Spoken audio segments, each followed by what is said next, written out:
You're listening to PetLifeRadio.com.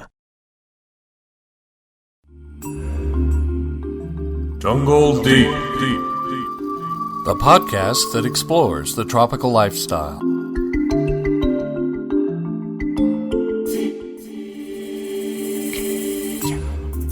Hello, and welcome to the podcast Jungle Deep.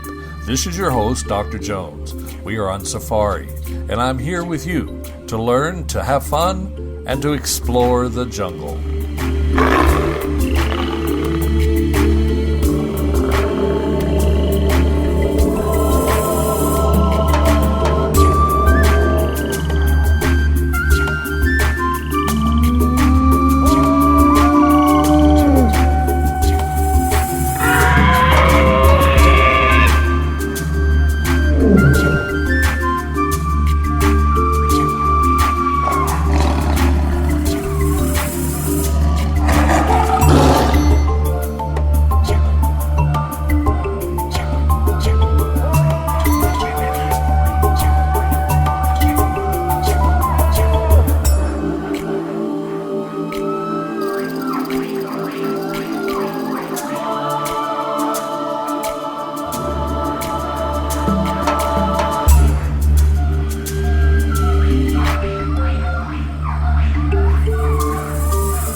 We'll be right back, right after these messages. Stay tuned.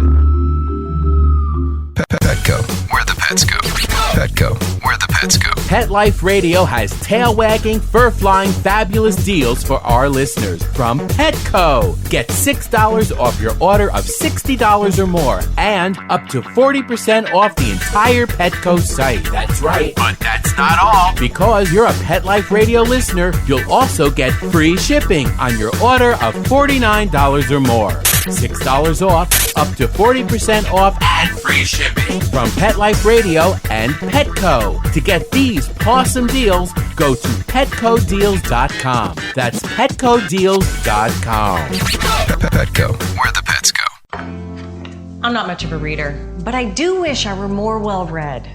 There are so many great books coming out. I wish I could find a way to keep up. Audible.com makes it easy to stay well informed and catch up on your reading simply by listening. Audiobooks from Audible turn downtime into uptime. You'll be more productive and become well read. Now I'm able to catch up on all the great books I've been wanting to read. With Audible, I feel smarter. Pet Life Radio listeners, try Audible.com now and get your first 30 days of Audible Listener Gold membership plan free. And get a free audiobook. Choose from over 100,000 titles. To get this great deal, go to audibledeals.com. That's audibledeals.com.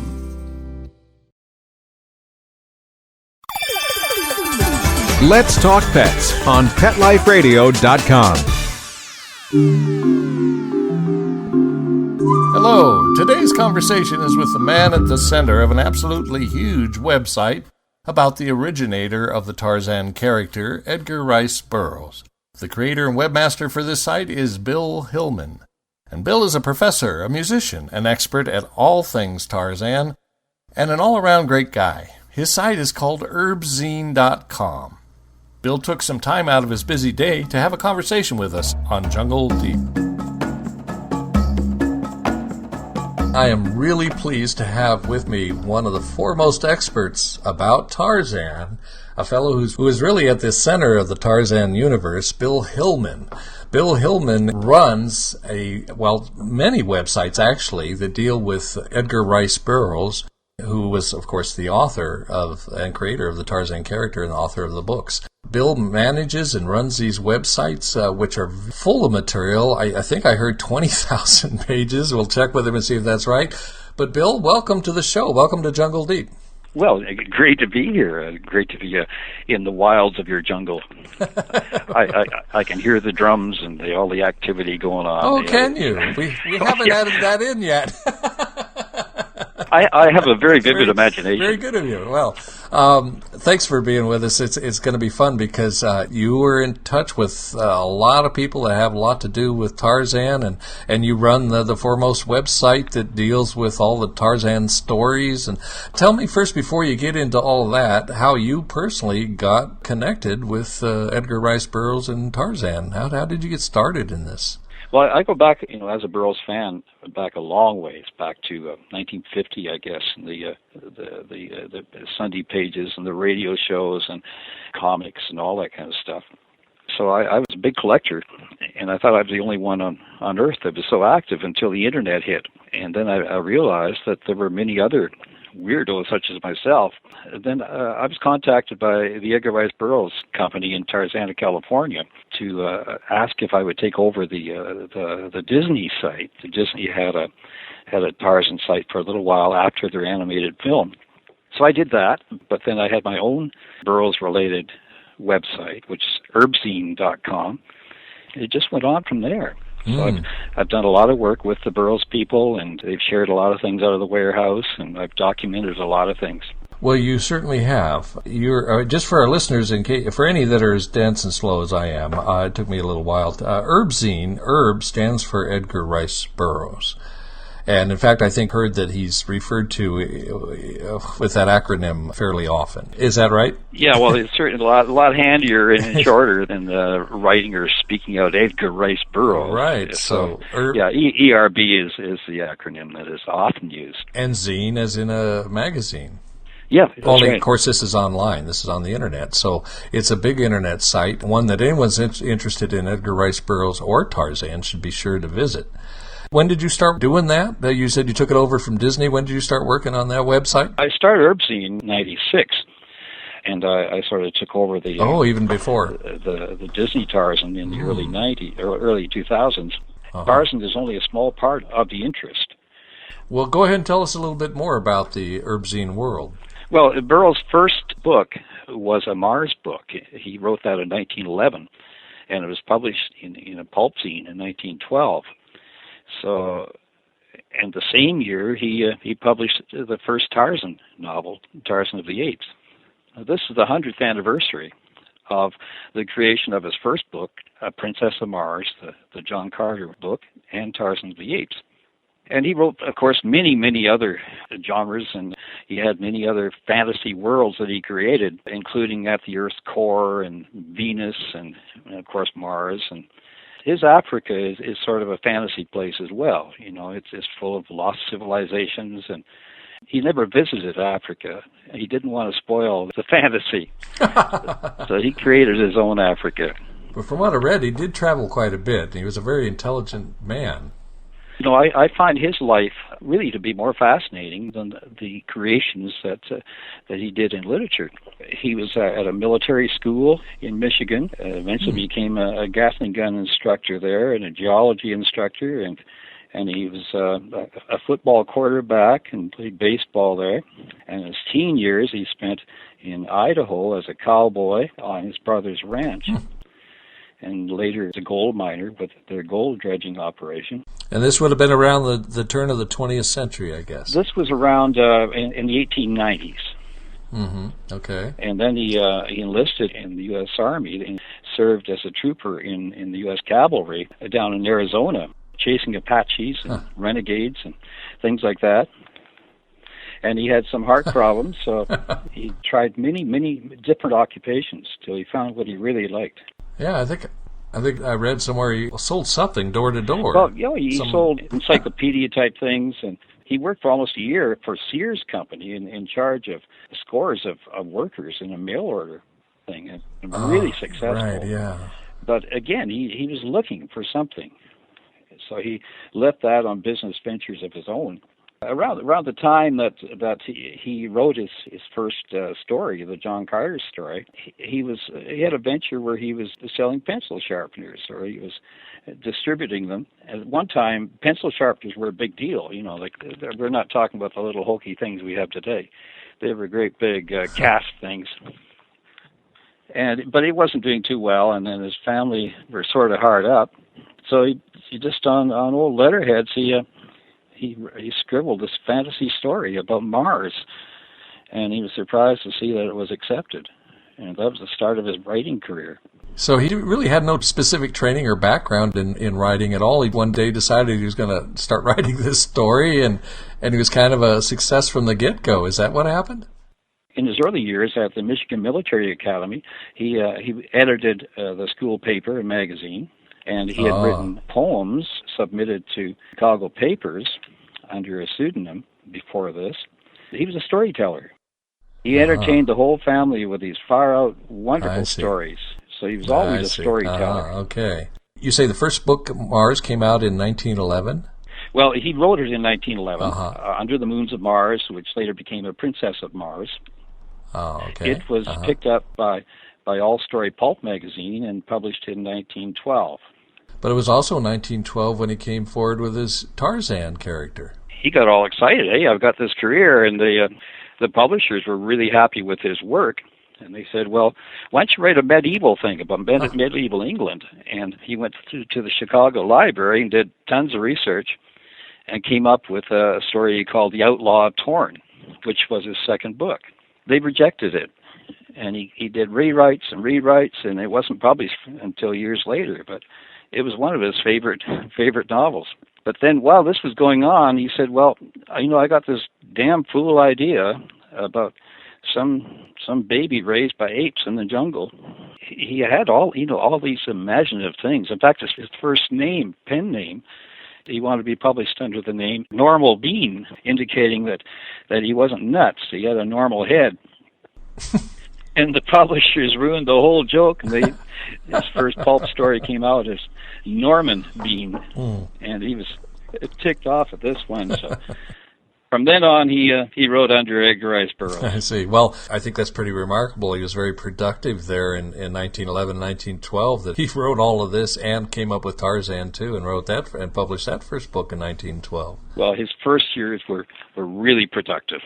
He created so many worlds, like At the Earth's Core, a whole series of Pellucidar, saying that the Earth was hollow and it had a sun in the middle, and everything was prehistoric in nature back under there.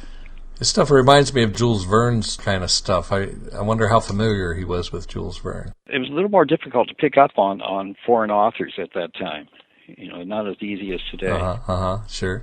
But I know the Chicago papers were full of news stories theorizing such a thing at the time. It's hard to know where his sources were, but it was mainly he took ideas that were boring from anyone else, and he turned them into really captivating stories. He had a large library of his own. In fact, I have 1,100 of his titles on the website, and I've done bios on the authors that had written those books, and cover art and all sorts of stuff about the books in his library. It's just urbzine.com/Dan, D-A-N, which was short for Danton Burroughs, who I worked with until his death in 2008. And that was Edgar Rice Burroughs' grandson, Danton Burroughs. Tell us quickly here, if you can, I mean, it's a big story, but we have such limited time, a little bit more about the rest of Burroughs' life, especially as it relates to Tarzan. He ended up writing several more Tarzan books. How many books did he write on Tarzan? I think that it's a fascinating story. It's one of those American success stories that just a few years after that book became a hit, somebody wanted to come along and make one of those moving pictures about it. And it made him an instant millionaire, did it not? As I've read, he very quickly bought up the whole L.A. basin and created this place called Tarzana. Can you tell us a little bit about that? He was always ahead of his time. He was on the cutting edge of technology. As you get into his life, you'll see that carried on right all through his life. He was in the cutting edge of radio, different books, and the first adventure comics and television. And so he was very interested in this new phenomenon of the talking pictures, and he tried a number of treatments or scenarios that he pitched to different movie companies. And the big one, of course, was Tarzan, and it was picked up in around 1917, and it was released. The Tarzan film was released in 1918, starring Elmo Lincoln. Much of it was filmed in Louisiana, around Morgan City, down in the Delta swamps and bayous of Louisiana. In fact, we were down there a few months ago for a big Tarzan festival where they were celebrating the making of that film. So he saw the future in California. He lived in Chicago. As a form of adventure, he took one of the first automobile trips from Chicago all the way across the mountains to California and surveyed California in around 1915. He liked what he saw, of course. He was selling a lot of books at that time. So he got into the Hollywood situation, decided he was going to move. So he bought a large holding from Harrison Gray Otis, the newspaper magnate of LA papers. They moved into Tarzana Ranch. They renamed it Tarzana. And from the pictures I saw, this was like a huge Spanish big hacienda. Yeah. It was huge and beautiful and definitely Spanish. It's kind of a leftover from another era. Otis had planted exotic trees all around, just wonderful tree growth all around. The Tarzana mansion was on a hill, and there's very little of it that remains today. In fact, they're bulldozing trees down. They lived there for quite a while, and he got into different forms of livestock, and he was a great horseman. He used to ride every morning, go out riding across this ranch holding, and a lot of it is left in its natural state in Tarzana. You can still visit it as a form of park area. He was a great outdoorsman in his own way, and he loved horseback riding. And he continued to write Tarzan novels throughout his life, did he not? Yeah, well, he tried to break away from it. You know, he wanted to write other things. You know, just how far can you take the jungle man traveling through the rainforest? So he tried other things, but the public wanted Tarzan. The publishers wanted Tarzan. The movies wanted Tarzan. So he wrote over 20 more in the Tarzan theme, and he brought in lost civilizations in Africa. And he had all sorts of semi-science fiction things in there. Mm-hmm. So his Africa was an exciting place. Yeah, as if it wasn't exciting enough already. He did juice it up a bit, didn't he? Well, not much was known about Africa. It really was the dark continent at the turn of the century. That's a good point, yes. I think it was pretty much a mystery to a lot of people, and I think that's a big part of the allure of Tarzan. Yeah, well, he spent a lot of time reading stories, accounts of explorers in Africa. It was really the dark continent. He was criticized in his first Tarzan release for putting tigers in Africa. He took a lot of flack for this. In the book, it was changed to lions, but he even got that out of his research, because in South Africa, the Afrikaners and different people there had the name for any kind of a cat in that area was tiger. So he picked up on that fairly honestly, but he's perhaps unfairly taken some flack on it. What's going on these days about Tarzan? And I'd like to direct this conversation a little more towards the environmental questions, because we've kind of raised these on our website for Jungle Deep. Questions like, can Tarzan help save the rainforest today? Does he deserve the attention he's getting by environmentalists, both Jane Goodall, who was a special guest of honor at your what's called a Dum Dum. It was the centennial celebration of Tarzan, and others. Jane Goodall was the guest of honor, and I found a blog entry by Russell Niedermeyer from Conservation International stating how much influence Tarzan had on him as a child, and he felt that Tarzan had contributed to many, many people getting into the wildlife conservation and the environmental movement and so forth. What do you think Tarzan's role has been and can be, maybe, in relationship to environmentalism, environmental concerns? Well, I think anything that draws attention to the situation, and realizing that Tarzan was pretty much the first environmentalist way before his time. As you mentioned, he influenced a lot of people who have turned that love of the mystery of the rainforest into careers, such as Jane Goodall. Anything that draws people's attention to the situation, what better role model can you have than Tarzan? And I don't mean the Tarzan of the movies they were not like the Burroughs books. Anyone who has been a fan of Tarzan in the Burroughs books sort of cringes when they see all the Tarzan movies. They're not really related. He never swung on vines. There was never a chimp in the Tarzan books. Never? No. Oh, I didn't know that. The Mangani who raised Tarzan were almost like a missing link. They had a language. They walked upright. They were quite large. They were like refined gorillas, I guess. They were not gorillas. They were not chimps. They were like if, well, for want of a better word, a missing link. Yeah. As I say, anything that draws people's attention to a love of the wild and preservation of the wild and preservation of the animals has got to be good.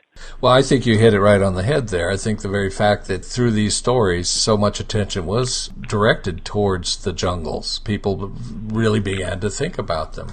And more than that, I think Burroughs did a pretty good job of he was pretty even-handed, I thought, in his treatment of, that balance between the life and death struggle and the beasts of the jungle and the things they had to do to survive.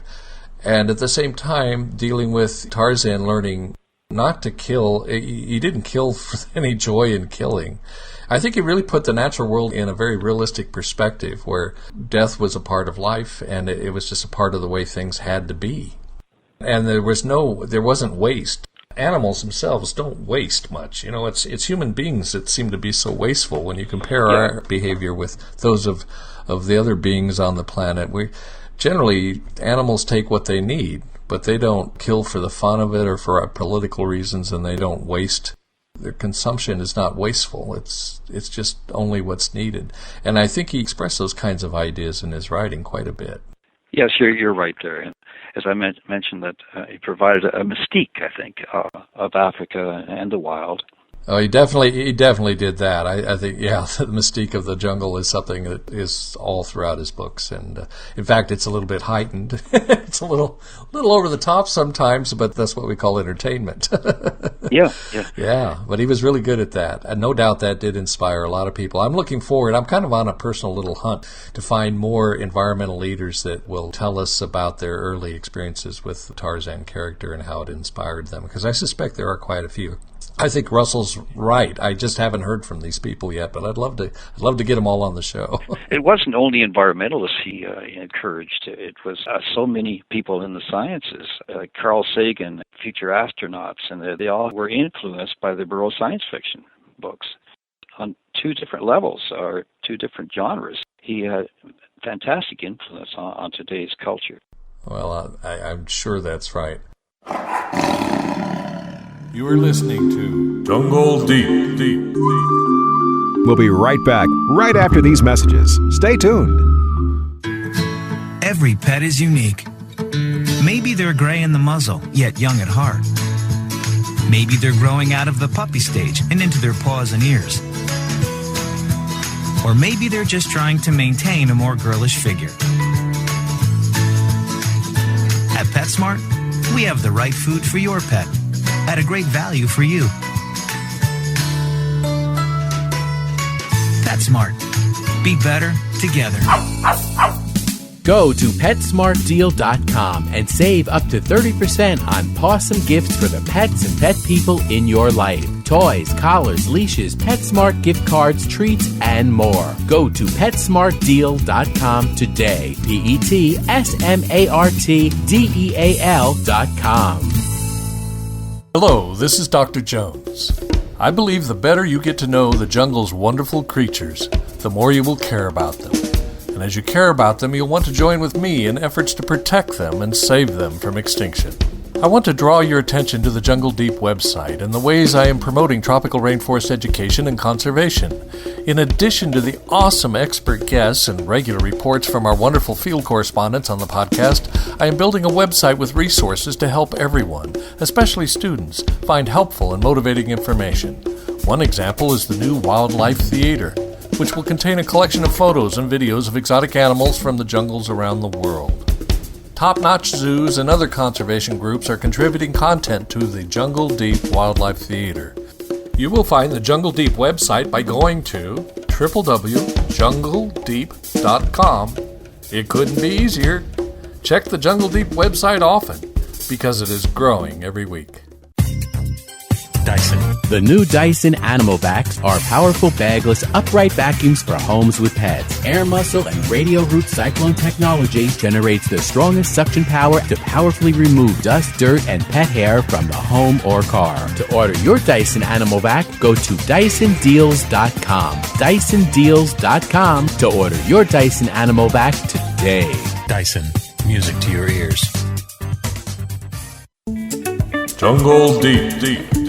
Hey there, come with me to Jungle Deep, the podcast that explores the tropical lifestyle. We will see and hear exotic wildlife, enchanted places, tiki music, and island culture. We'll enjoy tropical cocktails, exotic foods, and jungle movies. We will hear from biologists, zoologists, and conservationists, and learn how to save the tropical rainforests. If you love nature and her creatures like I do, join us on the podcast Jungle Deep, Deep. Jungle Deep is a one-of-a-kind podcast that promotes conservation in a most entertaining way. If you want me to make more Jungle Deep episodes, let me know by making a donation to this environmental education podcast. If you would like, for a donation of $20 or more, I'll be happy to make a shout-out on the show. That's a short message about your favorite wildlife or conservation organization. You may send any amount by check mailed to me, the producer, Ken Jones, at P.O. Box 61, Murphys, Murphys, California 95247. You know, most people don't make a donation and just listen to the podcast for free. That makes your donation all the more important. The core message of Jungle Deep is that we need more people to participate in conservation. It's not enough to love nature. These days, caring about the environment absolutely requires action. Your action in support of this show will be used to grow Jungle Deep and to help me reach more people with our conservation message. Thank you. Let's talk pets. Let's talk pets On Pet Life Radio. Pet Life Radio. PetLifeRadio.com. Now, more of Jungle Deep, Deep. I want to ask you now, though, change gears here and talk about some of the events that are coming up and have happened. I know there's been some celebrations for Tarzan this year. Tell us quickly about those a little bit. How was your experience at the Centennial celebration? What was your favorite moment at that event, for instance? Well, there were two Centennial celebrations in Tarzan, California. First one coincided with the release of the Disney John Carter film, and we had a special showing back in March on the Disney campus in their theater. And there was just a major centennial celebration at the Marriott Hotel, and with a multitude of guests and speakers. And that was the first one. That was the ECOF convention, the Edgar Rice Burroughs Circle of Friends. We had tours of Danton Burroughs' house and Tarzana, and tours of the Edgar Rice Burroughs offices and so on. Film showings and a multitude of presentations. So that was the first one. The next one sort of left the John Carter and science fiction theme, which was his first book, to celebrate Tarzan. This was in August. It's again at Tarzana. This time, the theme was a little more in terms of acknowledging Tarzan. And Jane Goodall was the guest at our banquet. In fact, I hosted a Tarzan Yell contest, which my wife won the female version of. Oh, really? And famous artist Thomas Yates won the male category. But after that, while the judges, and of course the judges were Danton Burroughs' daughters and Johnny Weissmuller's granddaughter. And while they were deliberating contest, I went out. Jim Sullis of ERB Inc. had set up a special showing, an invitation to Jane Goodall to come down to this event. So I went out and escorted Jane Goodall in to thunderous applause and standing ovation. And she took the podium. She gave a short little talk, but she gave not a Tarzan yell, but she gave an authentic chimpanzee call, which again brought the house down. I heard about that. I heard it was a big hit and a big surprise, actually, coming from this petite older woman, this rather realistic chimpanzee yell. Yeah. Well, she's communicated, with those sounds for so long, all of her adult life with chimps in Africa. Right. So it was just second nature for her. I wish I could have seen it. And she did an amazing talk at the Saturday banquet, which was a gigantic event with 300 people, filled the whole banquet hall. And the other guest was Jim Morris, the producer of the John Carter film from Disney. So we had two just amazing guests at that celebration, the 100th anniversary of the creation of Tarzan. Now, in between those two big events, my wife Sue Ann and I drove down to Morgan City, way, way south, the southern part of Louisiana, where the first Tarzan film had been filmed. And there was a major Tarzan festival down there as well. Those were the three major events. There's a multitude of book signings, and Tracy Griffin has come out with a centennial book on Burroughs and Tarzan. He's had signings on that. Robin Maxwell has written an amazing book through Jane's point of view, sort of a retelling of the Tarzan of the Apes, but through Jane's perspective. There were a number of Tarzan film actors at the events in Tarzana. Denny Miller was there, of course. He's a real fan favorite. And Casper and Ron Ely and incredible event. There was a talk or an introduction from George McWhirter, who couldn't make the trip because of ill health, but he's the curator of the Tarzan or the Edgar Rice Burroughs Memorial Collection at the University of Louisville. And he gave a very entertaining film talk to the people at the convention. And he's hosting an event on October 28th at the University of Louisville. Wow. For those of you in that part of the country or are able to travel there, tell us a little bit more. When is this event exactly? The event at Louisville is basically a book signing, and a number of people will be making an appearance, including Edgar Rice Burroughs' grandson, John Ralston Burroughs, who had a major talk and presence at the previous conventions. And Denny Miller will be there with his new book, and of course Robin Maxwell will be there with her Jane book, and Tracy Griffin will be there with his Centennial Tarzan. And what was that date again? The date was October 28th. It's at the Ekstrom Library, the rare books section at the University of Louisville in Louisville, Kentucky. And I'll bet you have all the details on your website. Yeah, it's all there. And also there will be members of the Burroughs family and the Edgar Rice Burroughs Incorporated offices in Tarzana, California, headed by Jim Sullis.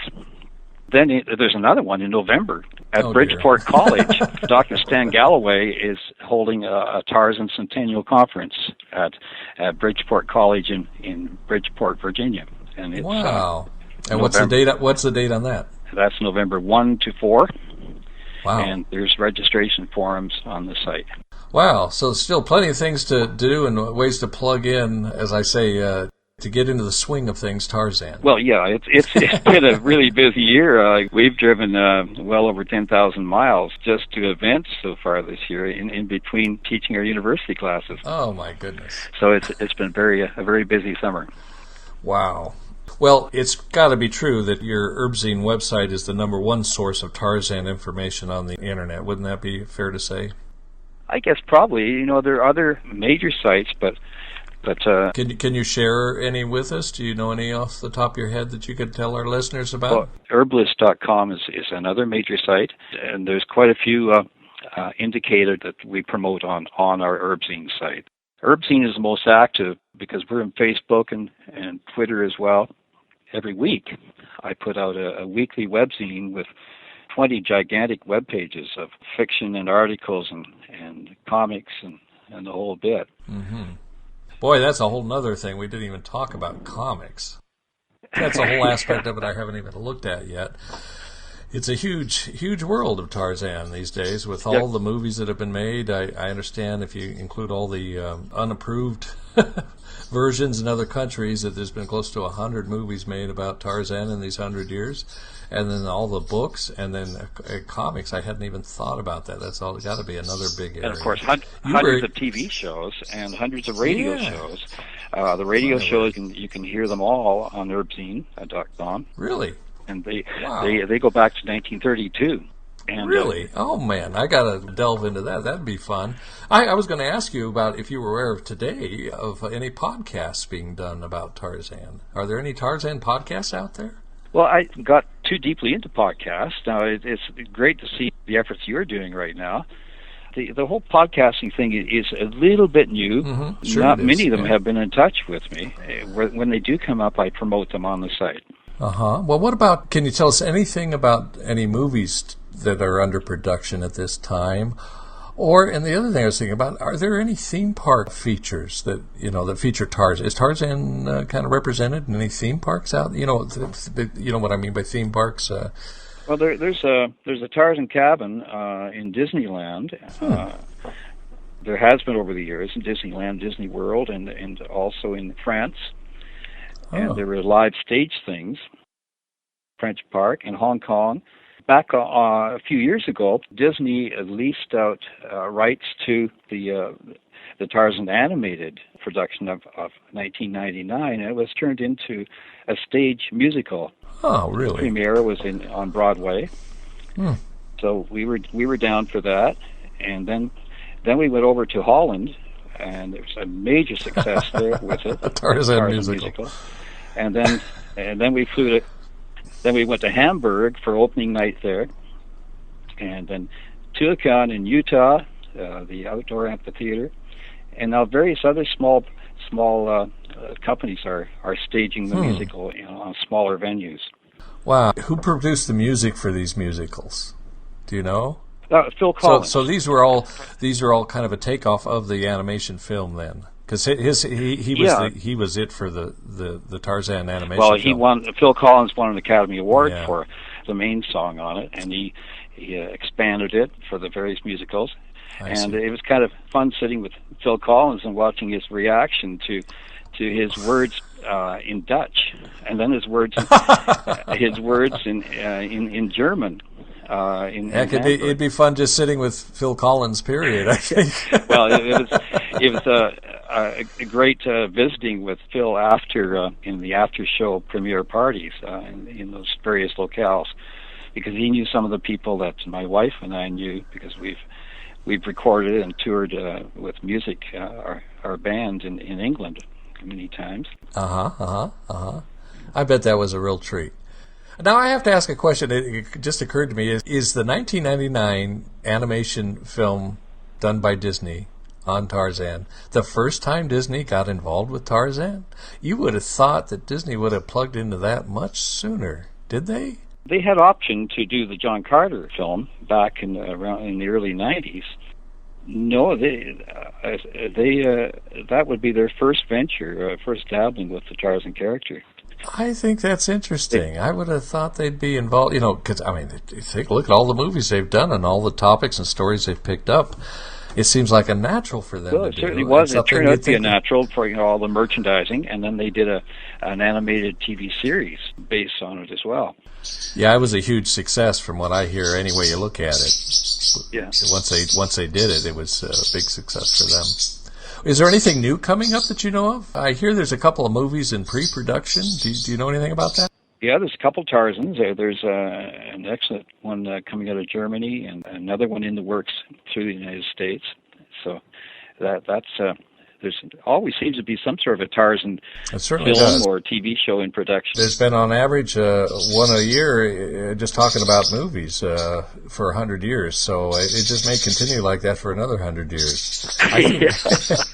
It's been a very successful franchise. Well, he is the king of the jungle, and the jungle is a very important, dominating kind of place in the world of nature. I mean, the rainforest is where most of the species of the world live. It's not surprising that it should be the focus of so much material. If you ask me, it seems like a natural. I'm sure there'll be a lot more coming up. Is there anything else you want to talk about, Bill? The website certainly covers it all, I think. For people who get lost in the labyrinth of a verb scene, there is a Google search on the front page where keywords can be put in. Those keywords will direct you to things just on the site. If you put in Mars, then you get all the Mars references. If you put in Tarzana, you get the Tarzana references, and so on. Mm-hmm, very good. Why don't you spell that for us, just so there's no doubt? What's that website again? Well, the Erbzine one is www.erbzine, or Z-I-N-E, I guess, for Americans, zine.com. Very good. And is there any other way, if people have specific questions for you on this topic, how would you like them to put forth those questions? Is there some way they can get in touch with you or someone on the site? We have a number of Facebook sites where there's interaction. herbzine.tarzan. My email address is at the bottom of every one of the 10,000 web pages. So every day I get about 300 to 400 emails on different topics. So it takes a few hours every morning just to sort through the email. Yes, you have. It sounds overwhelming, all that you do. You want to give us that email address, though, and let a few million more people know what it is? Well, the email address. The email address is, well, there's a number of them, but I guess herbzine@westman.wave.ca. Okay.